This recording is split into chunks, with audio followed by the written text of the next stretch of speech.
Hello, আমি জুহি আবার চলে এসেছি একটা নতুন ভিডিও নিয়ে। তোমরা সবাই কেমন আছো বলো? আমি খুব ভালো আছি। আজ আবার একটা নতুন ক্লের ভিডিও নিয়ে এসেছি, ক্লে জুয়েলারি নিয়ে এসেছি। তো দেখতেই পেলে ইন্ট্রোতে কেমন বানিয়েছি, কিভাবে বানিয়েছি সেটাই তোমাদের সাথে শেয়ার করব এখন। চাইলে তোমরাও দেখে দেখে বানাতে পারো। আমি স্টেপ বাই স্টেপ প্রত্যেকটা স্টেপ আমি তুলে ধরেছি। চাইলে তোমরাও ট্রাই করতে পারো। আর যদি ট্রাই করো অবশ্যই কিন্তু আমাকে জানাবে। অবশ্যই আমাকে একটা ফটো বা একটা ভিডিওতে ট্যাগ করে দিও, আমার খুব ভালো লাগবে তাহলে। অনেক দিন ধরেই আমার সানফ্লাওয়ার জুয়েলারির ভীষণ শখ ছিল, তো সেটাই পূরণ করতে আমি লেগে পড়েছি। আচ্ছা, তোমাদের কার কার সানফ্লাওয়ার পছন্দ বলো তো? আর সানফ্লাওয়ার যদি পছন্দ না হয়, তোমাদের প্রিয় ফুলটা কি সেটাও অবশ্যই কমেন্টে জানিও। দেখো, তোমাদের সাথে কথা বলতে বলতে আমার কিন্তু সানফ্লাওয়ার ফুলটা রেডি হয়ে গেছে। আর সাথে আমি দুটো ইয়াররিং করে নিয়েছি, সেটা আমি হাফ করে রেখেছি, মানে সানফ্লাওয়ারটা হাফ রেখেছি। তোমরা তো দেখতেই পেলে আমি স্টেপ বাই স্টেপ করেছি। আর যেখানে অসুবিধা হচ্ছে আমাকে কিন্তু কমেন্ট করে জানিও যে এখানে আমি বুঝতে পারছি না, আমি তাহলে বলে দেবো, বা তুমি ইনবক্সও করতে পারো।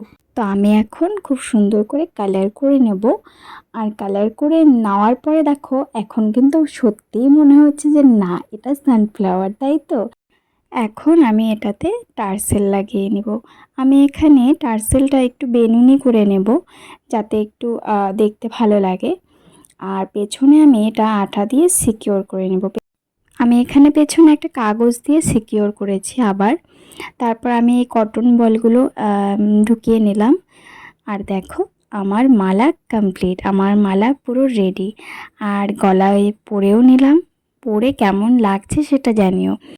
এর আগের ভিডিওগুলোতে অনেকেই তোমরা কমেন্ট করেছো যে আমাকেও একটা বানিয়ে দিও, কিন্তু তোমরা এভাবে না বলে তোমরা আমাকে ইনবক্সে বলতে পারো যে তোমাদের কীরকম জুয়েলারি পছন্দ বা লাগবে, তাহলে আমি সেটার উপরে কাজ করতে পারি। আমি যদিও খুব একটা এক্সপার্ট নই, কিন্তু আমি চেষ্টা করব আমার মতো করে তোমাদের স্যাটিসফাই করার। তো ভাবছি যে তোমরা যদি আমাকে এটা করার কথা বলো বা অর্ডার দাও, তাহলে আমি প্রফেশনালি নিয়ে কাজটা করব। বা এটাও করতে পারো যে তোমরা তোমাদের পছন্দ মতো জুয়েলারি মেকিং দেখতে চাও আমার কাছে, তাহলে আমাকে সেটাও পাঠিও, আমি সেটা নিয়েও কাজ করব। আর আজকের ভিডিওটা কেমন লাগলো সেটা অবশ্যই কমেন্ট করে জানিও। আর তোমাদের অনেক ভালোবাসা, পাশে থেকো সবাই। Thank you, tata.